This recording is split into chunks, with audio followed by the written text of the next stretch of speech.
अस्सलामुअलैकुम प्यारे दोस्तों, जैसा कि आप जानते हैं कि हजरत यूसुफ अलैहिस्सलाम ने शाही प्याला बिन्यामीन के सामान में रखवा दिया था और जब वो काफिला रवाना हुआ तो नौकरों ने पीछे से आवाज लगाई कि ए काफिले वालों, तुम लोग चोर हो। भाइयों ने पूछा कि तुम्हारी क्या चीज गुम हो गई है। उन्होंने कहा कि बादशाह का एक प्याला गुम हो गया है। भाइयों ने कहा कि हमने चोरी नहीं की। तो शाही खादिमों ने कहा, अच्छा ये बताओ कि जिसके सामान से वो प्याला निकल आए इसकी क्या सजा होगी। सब ने कहा कि इसके बदले उस शख्स को यही रोक लिया जाए। चुनाचे जब तलाशी ली गई तो बिन्यामीन के सामान से वो प्याला निकल आया। तो भाइयों ने फौरन कहा कि हम तो चोरी को बहुत बुरी हरकत समझते हैं, लेकिन हम बिन्यामीन की इस हरकत पर हैरान नहीं हुए क्योंकि इससे पहले इसके भाई यूसुफ ने भी चोरी की थी।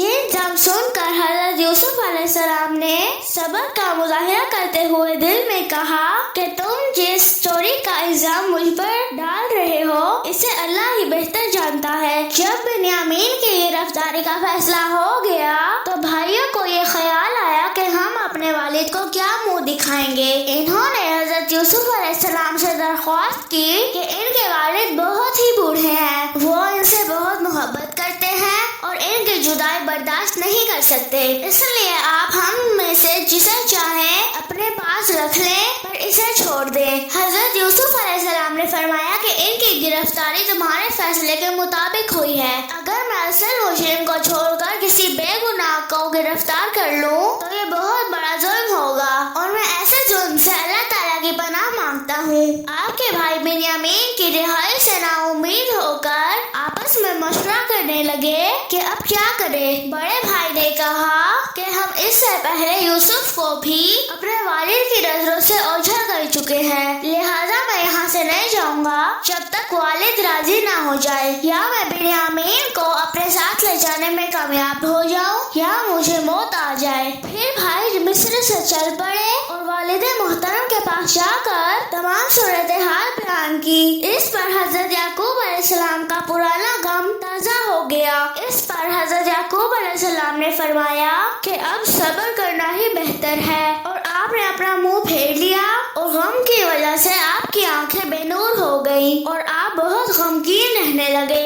हजरत याकूब अलैहिस्सलाम ने अपने बेटों से कहा कि अल्लाह ताला के रहमत से ना उम्मीद ना हो और हजरत यूसुफ और बिन्यामीन को तलाश करो। हजरत याकूब अलैहिस्सलाम के कहने पर तमाम भाई दोबारा मिस्र की तरफ चल पड़े। वहाँ जाकर हजरत यूसुफ अलैहिस्सलाम से कहा, ऐ अज़ीज़े मिस्र, हम और हमारा खानदान मुख्तलिफ तकालीफ का शिकार है। हमारे वालिद मोहतरम बूढ़े हैं और इनकी बिनाई भी खत्म हो चुकी है, लिहाजा आप हमारे साथ खसूसी ताउन फरमाते हुए हमें हमारा भाई वापस कर दीजिए और गल्ला भी दीजिए। हजरत यूसुफ अलैहिस्सलाम के भाई आपसे 3 मरतबा मुलाकात कर चुके थे, फिर भी आपको पहचान नहीं पाए थे। आपने उनसे सवाल किया कि क्या तुम्हें याद है कि तुमने यूसुफ और उसके भाई के साथ क्या किया। ये सुनते ही भाई हजरत यूसुफ अलैहिस्सलाम को पहचान गए और शर्मिंदा होकर कहने लगे, यकीनन अल्लाह ताला ने आपको चुन लिया है और आपको हम पर फजीलत अता फरमाई है। आप हमारी गलती माफ फरमा दीजिए। आपने इनका जुर्म माफ फरमाते हुए अल्लाह ताला से माफी मांगने को कहा। जब हजरत यूसुफ अलैहिस्सलाम के भाई वापस जाने लगे तो आपने फरमाया, मेरी ये कमीज ले जाओ और वालिद साहब के चेहरे पर डाल दो, इनकी बिनाई वापस आ जाएगी। फिर सब घर वालों को भी यहाँ ले आना ताकि हम सब मिलकर जिंदगी गुजारें। वो जैसे ही आपकी कमीज और गला लेकर मिस्र से रवाना हुए तो हजरत याकूब अलैहिस्सलाम को हजरत यूसुफ अलैहिस्सलाम की कमीज की खुशबू आने लगी। आपने अहले खाना से फरमाया कि अगर तुम मुझे बहका हुआ ना कहो तो मैं तुम्हें बताऊं कि मुझे यूसुफ की खुशबू आ रही है। अहले खाना ने आपकी बात पर यकीन नहीं किया। फिर जब बेटे ने आकर हजरत यूसुफ अलैहिस्सलाम की कमीज आपके चेहरे मुबारक पर डाली तो उसी वक्त आपकी बिनाई लौट आई। आपने फौरन फरमाया कि क्या मैं तुम्हें ये नहीं कहा करता था कि मुझे वो बातें मालूम है जो तुम्हें मालूम नहीं। फिर बेटों ने कहा कि ऐ अब्बा जान, बेशक हमसे गलती हो गई है, आप अल्लाह ताला से हमारे लिए इस्तग़फ़ार करें। आपने इनके लिए इस्तग़फ़ार की हामी भर ली। फिर हजरत याकूब अलैहिस्सलाम अपने पूरे खानदान को लेकर मिस्र की तरफ रवाना हुए। حضرت یوسف علیہ السلام نے اپنے وزراء اور معززین کے ساتھ مل کر اپنے خاندان کا پرتپاک استقبال کیا۔ حضرت یعقوب علیہ السلام اپنے بیٹے کی محبت، عزت اور عظمت کو دیکھ کر بہت خوش ہوئے اور اس پر اللہ تعالیٰ کا شکر ادا کیا۔ حضرت یوسف علیہ السلام نے انہیں خوب عزت دی اور اپنے والدین کو اپنے ساتھ شاہی تخت پر بٹھایا۔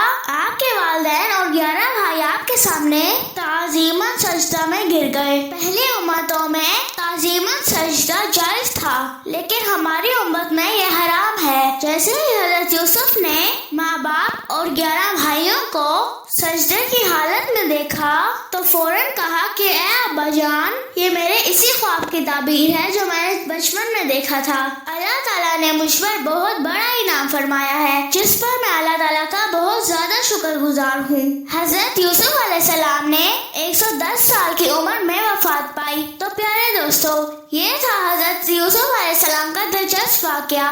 اگر آپ کو ایسے اور واقعات سننے ہیں تو اسلامک اسٹوری سٹی کو لائک اور سبسکرائب کر دیں۔